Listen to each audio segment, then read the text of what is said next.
Okay, now, this is important. From a standpoint of risk, where is it that you stand on the pendulum? Okay, let me give you an example. All the way down here, these folks, they are the traditional self-funded plan with the networks. Clean, easy, simple. Every claim is in network, auto adjudication, 98%. I went to a meeting one time. I'll never forget this. It was like 10 years ago. I went to a TPA like this, and the president of the TPA stood in front of the people, and the clients were his employers. And he said to the people whose money he's spending, 98% of all of your claims are auto adjudicated. I'm sitting in the audience, and at that time, I'm 40 now. I just turned 40 last week. It's a different, I feel more prestigious, I think. I don't know what it is. I just feel like I'm cooler now, But I was 30 years old at the time, and I'm sitting in this meeting, I'm sitting at this conference, and I'm going to myself, if I'm a self-funded employer, and I'm sitting here, this guy's telling me that 98 out of 100 times, he doesn't look at the claim at all. Huh? And he's promoting this? That ain't the mentality I want for who's processing my claims. I don't want you auto-adjudicating my $300,000 bill or my $500,000 bill. That's those guys, all the way over there. Auto-adjudication, 100% easy, discounts, I love, you want to do a little chant? I love discounts. Good. Who are these guys down here? All the way down this end. Oh man, I did it the wrong way. I did it the wrong way. All right, forget what I said. You're not the networks. These guys are the networks. I'm sorry. How come nobody called me out on that? You guys don't even actually pay attention, do you? No one's paying attention at all. This is so sad. I come all the way out here to try to do a good show, no one's even listening. Okay, you guys are the opposite. You're the out-of-network approach. Every single claim is not a network.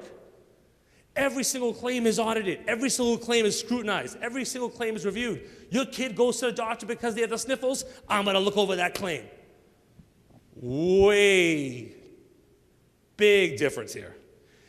Now tomorrow, a company called AMPS, who's a great company, I've worked with them for, again, another company that's believed in me when I was literally nobody. They're going to be speaking, Mike Denny, I think the president of the company is going to be speaking here tomorrow, talking about in-network or out-of-network. That's the out-of-network. These two worlds are not for everybody. Having all your claims processed, with the network, having none of your claims processed in the network. Some are good there, some are great there. But there's a lot of space in the middle. And I'm going to talk about that space. Right here, hold on. That's all the stuff in the middle. You may not want to have your $200 flu shot claims or your office visit claims out of network and reviewed. But you want every claim over $10,000 reviewed with every little minute detail you possibly can. There's all this stuff in the middle here that you could possibly do. And I'm going to go over that in a second with you. So, what are the pros of working with the network? What are the pros? What's the pros of working with these guys over there? Easy. Simple. Sell it, forget it. Here's your discount, good luck. Everyone has an ID card with the little logo on it. Everyone's happy. You can go to every doctor in every part of the state or all over the country. Everyone's happy, no balance billing, no noise, great goodwill. All your employers see, all the employees see is what? Their copay and deductible. Awesome for them, awesome for the hospitals, awesome for the providers, awesome for the dialysis, DaVita and Fresenius. They love that. They love it. If you don't have a dialysis program in place, get one now, because you're getting ripped off every single day by those centers. Okay, that's the pros. No noise. What's the cons? You don't decide how to spend your money. Folks, if you looked at the number of claims I get, my company, we look at a lot of claims on behalf of clients. How many times I've seen $1 million claim. In my job, I'm not a doctor. My people don't know how to price. We don't audit claims. We don't price the claims. We tell our clients whether they have the right to audit the claim, whether they have the right to work with a company like AMPS. And I have to tell them, yeah, you can't. You have no audit rights in this agreement. In your network contract, you don't have the right to audit the bill. You don't have the right to question the bill. And if you want to question the bill, oh, you got to pay 90% of the bill up front. And then maybe you get it back in 60 days. Yeah, right. You know the chances are of getting that money back? You know what it's like. Possession is 9/10 of the law. You've heard it. Anybody here been divorced? You know that, right? This is Vegas. I mean, this is Divorce City. So the point I'm trying to make is, that's what happens in a network. Now, what's the pros of no network? You control everything. Every dollar, every nickel, you can watch every single thing that's happening. Nothing is paid until you scrutinize it. But what's the bad part? I see this every day. This is what my firm does a lot of. Noise, pushback, balance bill, creditors. A $400,000 claim comes in. You review the claim, you believe that it should be paid at $100,000 based on Medicare Plus pricing, reference-based pricing, all the stuff that Mike Denny's going to talk about tomorrow. Okay? So you pay $100,000 on a $400,000 claim because you're following the rules set forth in your plan document to be prudent with plan assets, which is your duty. So what happens? The member gets balance billed $300,000. Does any facility actually think that this guy is going to write a check for 300 grand? No. You know why they do that? Because they want him to call HR and complain and say what? I pay my premiums. I've been paying my premiums for 20 years. I've been at this company forever. I'm loyal to you. You've never had a problem with me. Why aren't you paying my bill? That's what they want him to say to her. So now she's freaked out, and what does she do? She calls Tom and Marsha. And what does she say? Hey, my member's getting balance billed. They're trying to refinance the house, and the creditors tell them they're going to ruin their credit, and their dream of refinancing and having a second home on the lake in Minnesota, it's over. This is every day in my life. That's what they do. Never once does the hospital or facility say to me why they're justified in charging $400,000. Their answer is, we're going to balance bill the patient. We're going to balance bill the patient. We're going to balance bill the patient. And that's it. And when it's an in-network claim, you know what they tell me? I go, how can you justify a 4% discount, sir? I have a contract. Sir, you're charging 500% more than what Medicare would have paid in the same claim. I have a contract. I have a contract. Can you justify it at all? Nope, I have a contract. That's it. CEOs of hospitals telling me that. I have a contract. So the point is, there's the middle ground there between the two worlds that you should look at as well as a potential option. So what are these things? All right, I'm going to talk about medical tourism first. Can someone here tell me what medical tourism is? Anybody? Yes, sir. Wrong. I love when guys say that. Going to Costa Rica. Wrong. You know what medical tourism is? It's going anywhere. It doesn't have to be Costa Rica. It doesn't have to be India. It doesn't have to be China or Japan. It's literally, if I'm in Boston and there's a provider in Oklahoma that's willing to do my knee surgery for half the price. Let me give you a little story. As you guys all know, I started my own business, okay? My mom moved to America when she was 18 from Poland, so I speak fluent Polish. As you can tell, I don't look Polish, I look Italian. My dad moved here from Sicily at the same time. So they couldn't speak to each other, which is why they got married. They literally could not talk to each other. They met in English second language class, and by the time they could actually talk to each other, they got divorced. It lasted 2 years, just long enough for my sister and I to be born, okay? And the reason I bring that up is I was, first generation here, rags to riches. I built my business myself in her basement, etc. But with that comes a lot of responsibility. And you know what that is? I have to hire all my family. It's horrible, okay? I have an Aunt Denise. Everybody ever heard of my Aunt Denise yet? Anybody here? No. No one has. You heard of my Aunt Denise? I don't think so. My Aunt Denise, she's a nice lady, but she just talks to everybody. Okay, so I gave her a job, right? So what does she do? I put her in an area where there's 5 other people, and she talks to all 5. I don't care that she doesn't work because I have to hire her. It's my uncle's wife, okay? I don't care if she doesn't work. She doesn't make that much money anyways. I can just, But the fact is, she's talking to all my people that actually mean something to me. They're making money. So I decided to put her in the corner. It doesn't work. Nothing works. Well, at least she doesn't smoke, because that'd be even worse, right? Imagine if she smoked, guys. She'd be outside having smoke breaks with all those people every hour. But the reason I bring it up is my Aunt Denise is on my plan, and we're a self-funded plan. And so my Uncle Derek, who's basically my dad, he raised me. Okay, he's 50 years old. He's my mother's younger brother. And the guy is 50, but thinks he's 20. okay? He plays in the basketball leagues, football, soccer. He's like this big athlete, he's like, when he jogs like this. It's like the slowest 5K ever, but he's like, oh, I did a 5K. I'm like, you walked, man. You walked. You didn't run, you walked. You're doing 15-minute miles, man. But anyways, he always needs surgeries. Always. And recently, he needed shoulder surgery. Last year, he had ACL surgery. And why do I bring this up? Medical tourism. We have a direct contract with the facility in Oklahoma, the Oklahoma Surgery Center, Dr. Keith Smith, okay? His facility puts all their pricing on their website. You can see every price for every surgery on his website. Now, it's important to know that his prices aren't always cheaper than my plan and the network that we have. Because we have, by the way, folks, I have an in-network plan with access to Blue Cross Blue Shield, and I carve out everything. So if I can carve out on Blue Cross Blue Shield, so can you. And if you take nothing else out of this, know that. I have Blue Cross Blue Shield rental network in Massachusetts, and I have carve-outs for all the stuff I'm talking about here. So when they tell you they can't do it, they do it for my plan that has 125 employees. So don't tell me that your 1,000-life employee plan can't do it. Anyways, but the reason I do that is in our plan design, guess what we put in there? If you decide to use one of these direct provider contracts, which is number 3, medical tourism basically is direct provider contract. If you decide to go to that facility in Oklahoma, we look at the price. So his shoulder surgery would have cost $5,000 in Oklahoma, but $30,000 in Massachusetts. $25,000 difference.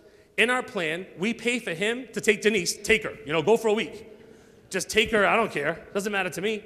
So he takes Denise to Oklahoma, we put him up in a hotel for a week, he has a surgery, he recuperates, all expenses paid, and whatever saved over, the difference that's saved by the plan, which is about $15,000, 25% of that goes back to him cash. All the transparency stuff that you hear about with Obama is awesome. But how many people actually go online to see what the price is for their shoulder surgery? Have anybody here done it? You can do it. You've done it. You've done it. But you're in this business. Tell me how those truckers on meth are doing it. How is that group of employers, that truckers union, they're driving trucks all day, you think they're going online, oh man, I can get this shoulder surgery done for $3,000 over there. All they care about is what? Their copay, their deductible. They don't care about anything else unless you give them a reason to. Skin in the game. Employee skin in the game is the number 1 thing you have to focus on. Transparency means nothing if you don't give the employee a reason to care about transparency. So my uncle got a check for $3,000 in his pocket because he decided to look. Number 1. Next, auditing. What can you do in between? Auditing. You know what my plan doc says? If you, sir, find a problem with your bill, you find any error on your own, because Cypress does a great job. Trust me, they've identified all those duplicate payments, but sometimes they can't see it. The employee can, because they were there. Yeah, it says I spent 2 nights here. I only spent 1 night. I got there at 1 in the morning. I wasn't there before midnight, but they charge you for 2 nights. We tell our employees anything you identify in your bills that we end up either A, recouping, or B, not paying, 25% goes back to your pocket. Guess what, folks? They're looking at every single bill. Our employees are educated. They care about their bill. They're realizing their own that just because they have a $20 copay, they're also saying, how can this surgery cost $20,000? Folks, let me give you an example. Mayo Clinic, which many of you know, Cleveland Clinic, many of you know, Johns Hopkins. Those are 3 of the best facilities in the country. Do you realize what their price point is compared to a regional little hospital on the Cape? It's half. How is it possible that I can get a surgery at Johns Hopkins for half the cost it would cost me at Jordan Hospital in Plymouth, Massachusetts, where the Plymouth Rock is? How? Because they can. That's why. Because no one cares. Because all you care about is your copay and deductible. That's where you need to change, by incentivizing your employees, giving them some skin in the game in that regard. So it's important. And what happens? You're going to hear about tomorrow about all of the cost plus stuff, reference-based pricing. The best reference-based pricing programs, at the end of the day, you know what they become? These, direct provider agreements. What ends up happening is, when a hospital in, let's say, I don't know, Texarkana, how do I think of that one? I don't even know. But hospital in Texarkana accepts from all your employees, these are the employees, Medicare plus 130 all the time. Guess what you do after a while? You pick up the phone. Hey, I'm noticing that you're accepting Medicare plus 130 for all my employees. Can I have a one-page contract, please? Medicare plus 130. There's your direct contract. You just made a direct contract. You just have medical tourism done right there. And if that's in let's say that's 100 miles away, it might be worth it for you as a broker or you as an employer to actually pay for the transportation, put him in a limo, drive him to his facility. Because you're going to save $30,000, $40,000. That's how you look like a hero. And that's the kind of stuff that we're doing in our self-funded plan. It's important things you need to look at.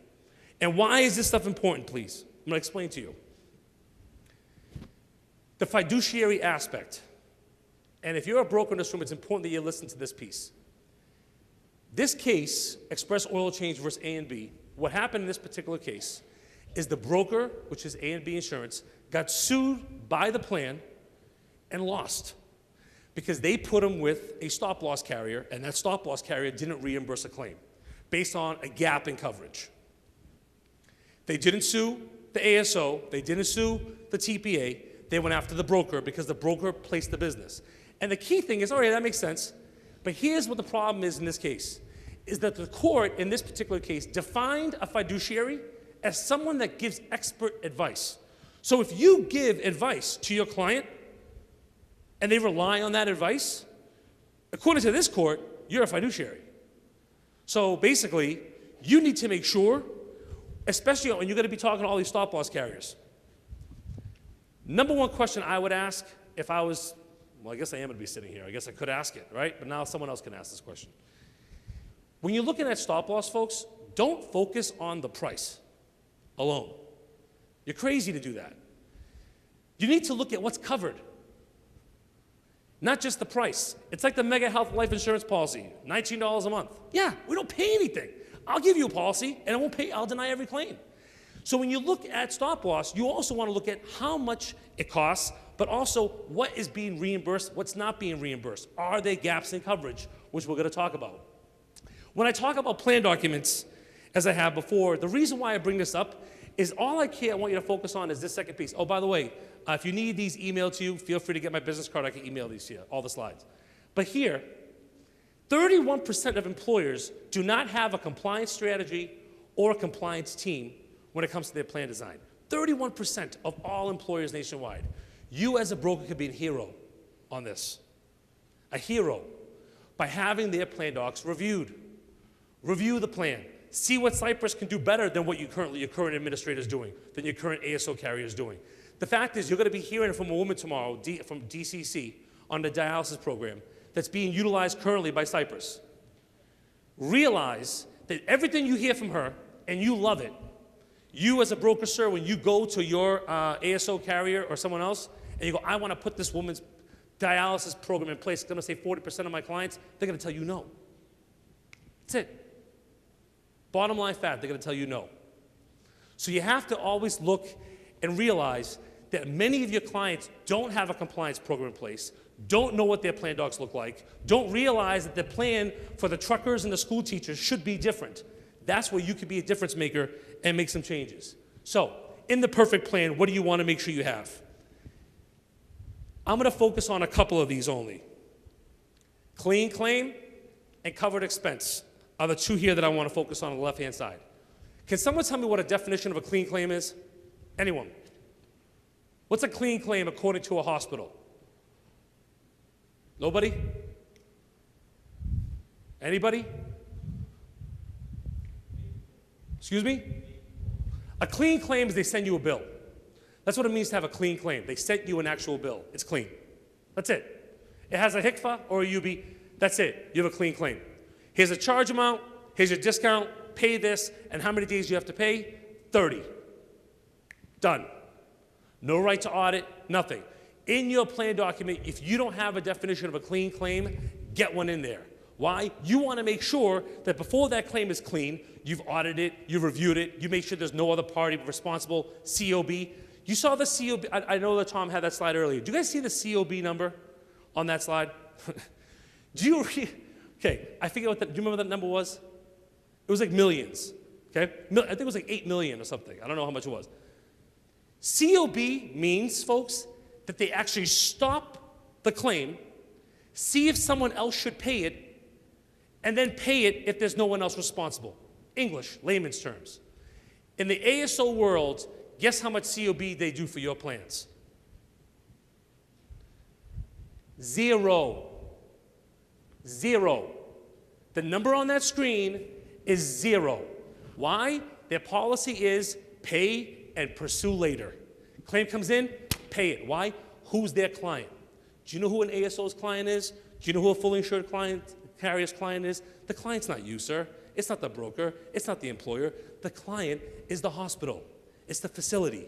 They don't want to upset them. Trust me, if you saw how many times I was on the phone with a network, and I'm like, sir, this bill is outrageous. And you know what their response is? We need that hospital in our network. That's it. There's no discussion. We need that hospital in the network. You just got to pay it. If you don't pay it, we're going to sue you. Done. So understand, you need to tighten up your definition of clean claim. What's a covered expense service? This is huge. The reason why I'm able to audit claims that are in network with Blue Cross Blue Shield is because of that. Covered expense service. I tie the definition of what a covered service is to the PPO contract language. So when the PPO contract has the words covered service in it, it has to look at the plan doc, and if they look at my plan doc, they realize in order for a service to be covered, it has to be audited. So they're stuck with me, and it's legal. Same reason why I'm gonna have a direct contract with Dr. Keith Smith's facility, because it's legal.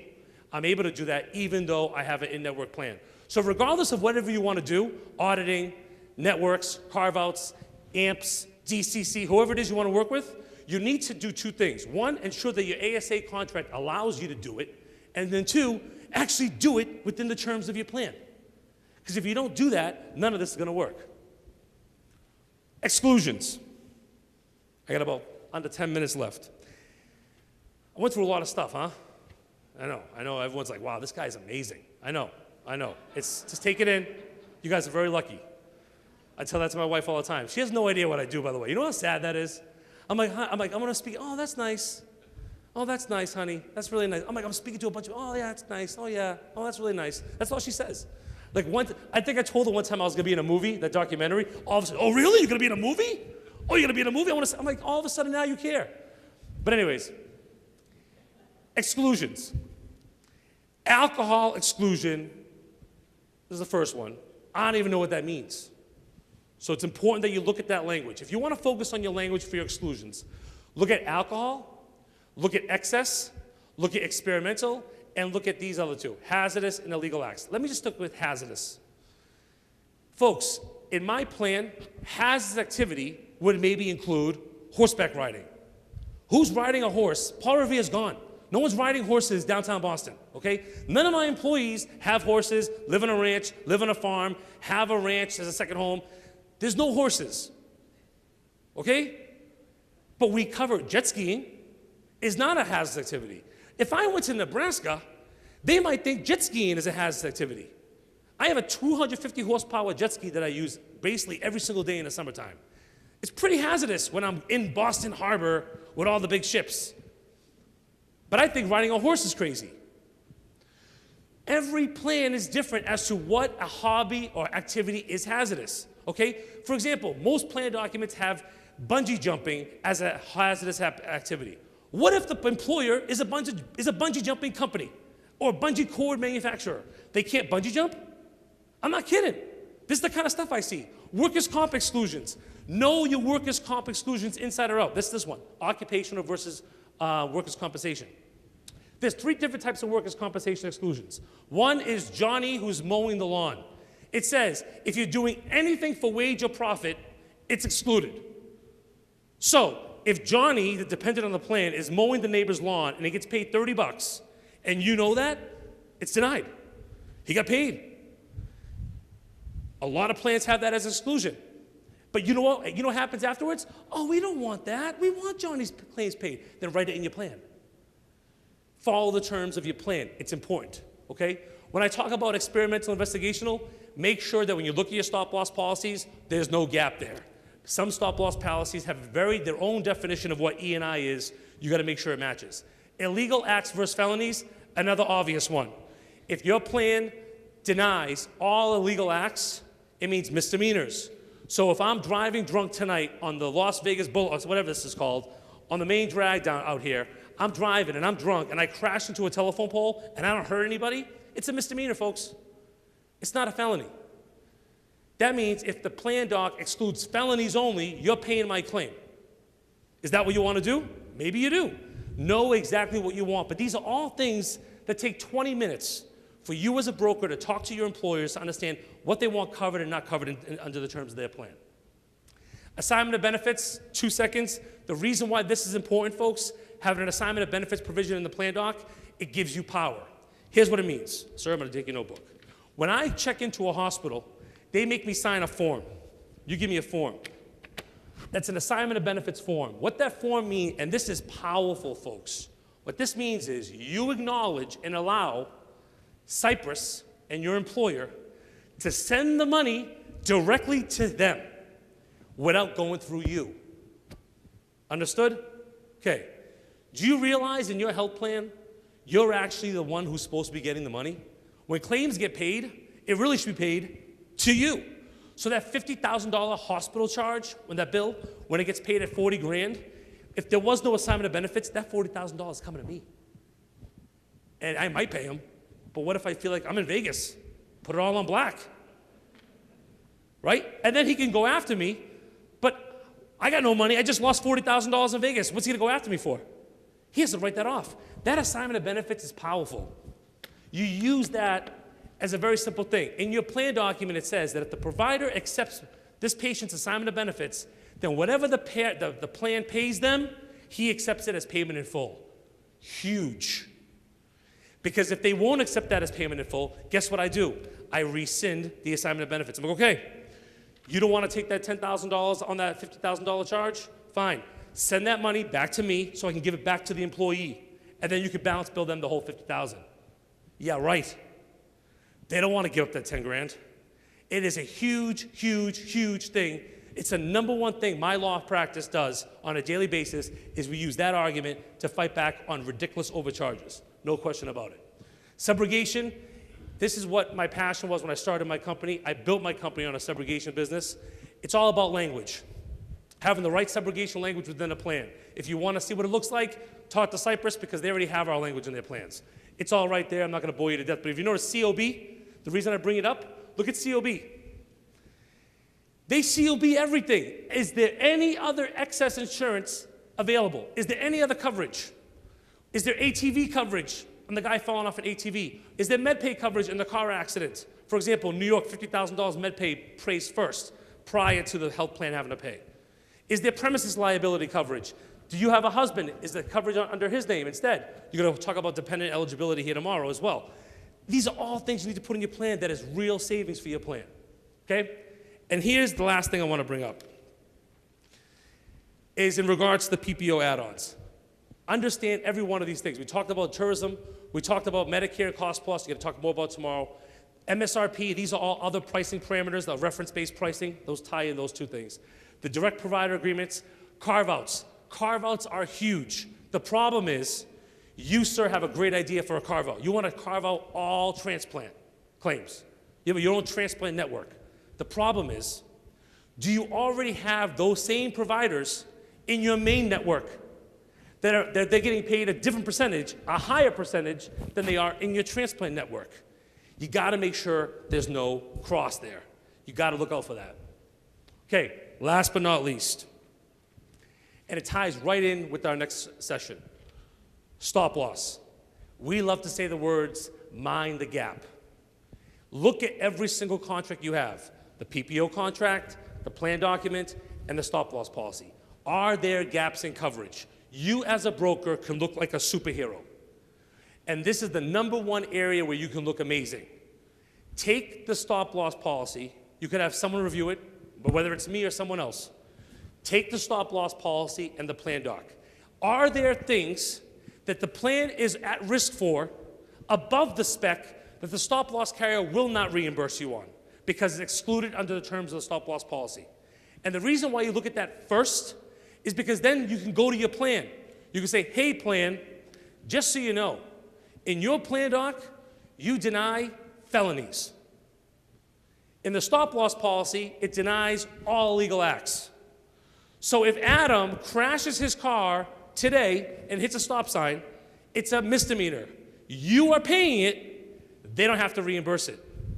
Are you okay with that risk? Ask them. Tell them ahead of time. So not after the fact, when you have a $300,000 claim that's not being reimbursed by the stop-loss carrier, and they're saying to you, why? Why am I not being reimbursed on my stop-loss claim? You told me I was protected. You told me as an employer that you got stop-loss for me on everything over $30,000. You lied to me, and then we go back to that case. It's a simple thing you can do, and it's under $1,000. I can't imagine you spending more than $1,000 to do something like that that can save you hundreds of thousands of dollars on claims. It's a simple thing that you can do. I think I need a drink, right? I think I deserve it. I have to work for my drinks here, not like you folks. You can sit here and have a good time. I have to work for it. Anyways, here's my information. We do monthly webinars. They're amazing webinars. Every month we have a different topic. Feel free to text Phia to 22828 to join our mailing list, or get my business card. We can throw you on our mailing list. But honestly, it's such a humbling and honor to be the keynote speaker here at Cypress. I remember my first speaking opportunity 12 years ago and where I am today. So thank you so much for being here for an hour to listen to me. I appreciate your time, and thank you very much.